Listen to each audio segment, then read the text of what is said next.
Merci de votre fidélité à Télésud et bienvenue dans cette édition de l'entretien du jour. Je reçois aujourd'hui un diplomate, mais qui est également, et avant tout, homme de lettres, puisqu'il publie Circonstances du cœur, un livre hommage, triple hommage, puisqu'il s'adresse à la fois à Madame de Romilly, à Aimé Césaire et à Léopold Sédar Senghor.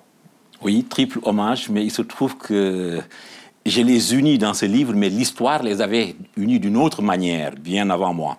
Et parce que Jacqueline de Romilly était condisciple d'Aimé Césaire au lycée Louis-le-Grand, ils ont fait donc Hippocagne et Cagne ensemble.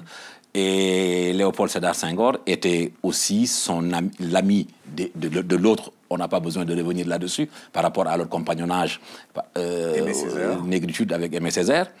Mais Léopold Sédar Senghor et Jacqueline de Romilly étaient ensemble à la commission du dictionnaire à l'Académie française. Oui, et vous êtes donc le lien entre les trois, puisque vous êtes la quatrième personne dans le Oui, par la grâce du poète sénégalais, j'ai eu accès au poète martiniquais et à la plus grande helléniste de France, Jacqueline de Romilly. Je voudrais d'emblée vous poser une question qui doit se poser au niveau de nos téléspectateurs également. Quand on pense à Aimé Césaire, à Léopold Sédar Senghor, on pense à cette fameuse phrase « L'émotion est nègre et la pensée est hellène ». Comment vous l'auriez décliné? Ça lui a valu des foudres, hein, mais comment vous l'interprétez? Moi, je pense que ça lui a valu des foudres, mais il s'est évertué en pédagogue et professeur qu'il était.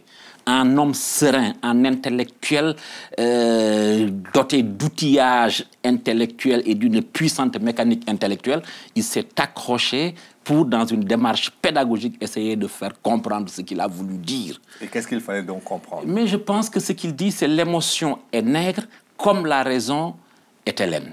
Et très souvent, on a dit l'émotion est nègre et la raison est hellène. Oui, ou l'émotion est nègre. Incompatible. C'est-à-dire que l'émotion est nègre comme la raison est hellène. C'est un poète qui parle, c'est un poète qui écrit, c'est un alexandrin, c'est un vers de 12 pieds. Vous reconnaîtrez avec moi qu'à l'intérieur de 12 pieds, il est difficile de faire passer un si vaste raisonnement. Il a tenu. Mais c'est pas que je veuille dire qu'il a parfaitement raison. C'est-à-dire qu'il n'a pas été compris.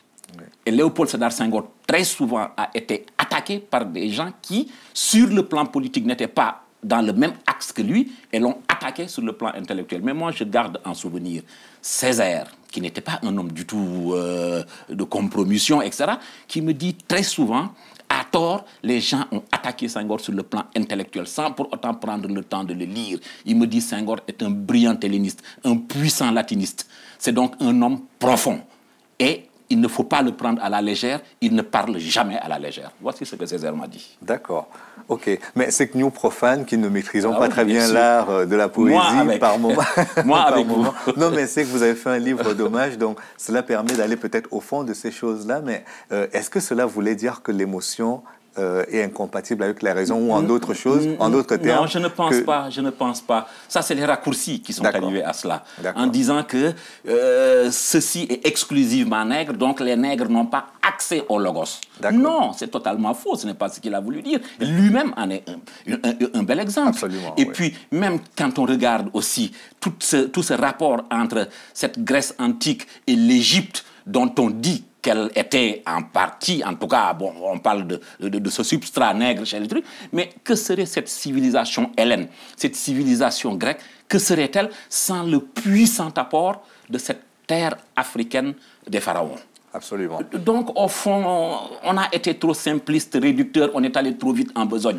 Bon, mais je pense qu'aujourd'hui, le temps est passé, on revient plus sereinement à Senghor, puisqu'il n'y a plus d'enjeu, il n'est plus au pouvoir, il n'est plus de ce monde.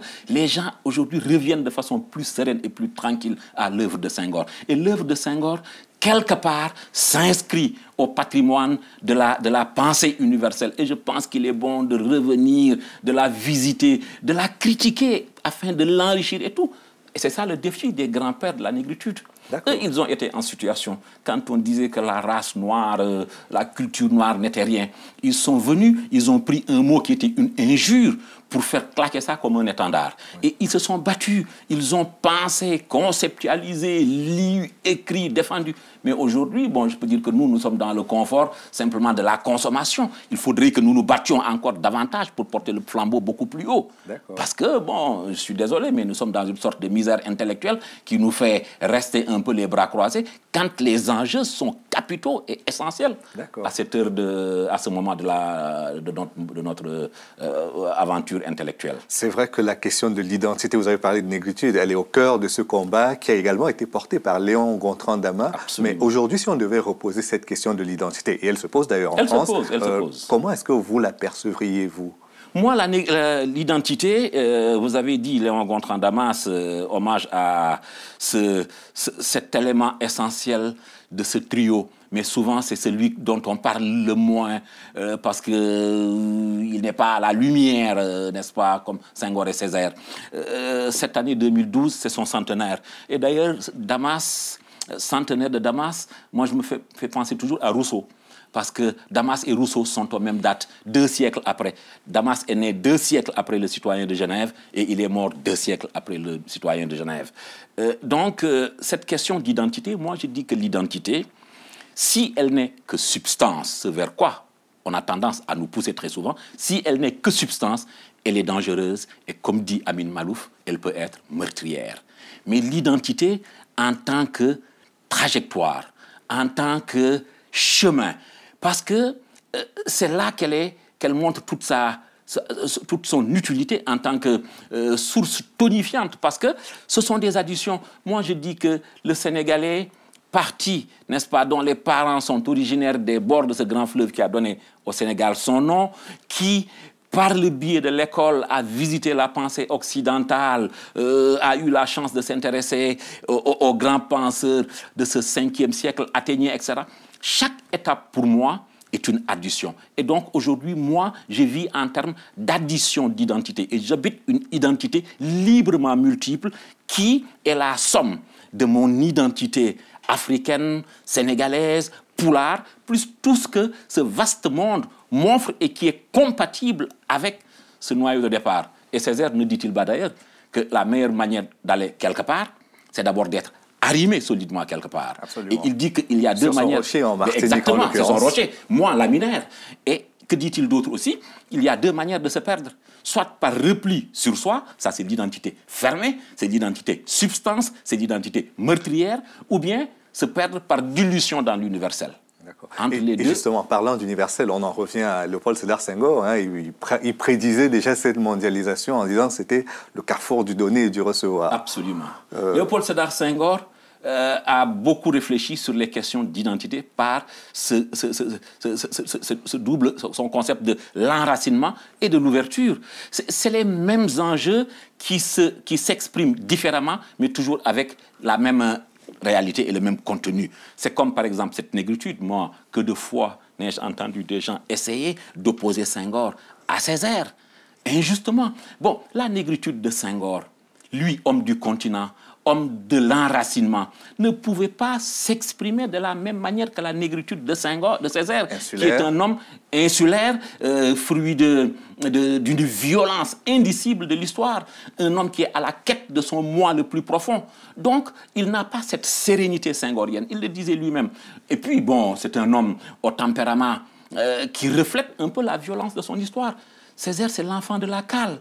Et nous tous, nous sommes passés par le cahier d'un retour au pays natal, qui est la dorsale de son œuvre poétique, une œuvre presque inégalée, mais qui est ce par quoi il nous a tous, plusieurs générations, dressés contre la laideur du monde.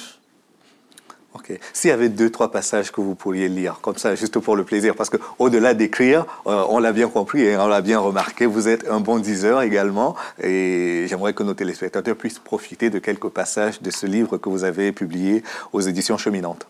Merci. Puisqu'on parlait d'identité, moi je voudrais dire que ici, dans ce passage que j'appelle la force de regarder demain, qui me vient donc d'Aimé Césaire, j'ai dit qu'héritier d'une longue tradition de l'esprit, une tradition portée par de puissants esprits très tôt ouverts à l'autre et qui font la fierté de ma terre africaine, sénégalaise et foutankaise, je suis à mon tour fier d'être de ceux qui refusent l'enfermement de mauvais aloi et le repli sur soi, parce que je suis convaincu que l'ère des destinées singulières est révolue. Ça me vient de l'aventure ambiguë Cheikh Hamidou Kane.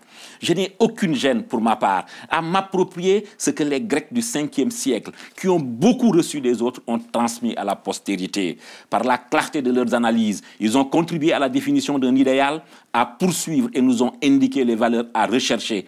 Ils nous ont avertis des dangers à guetter pour nous en prémunir.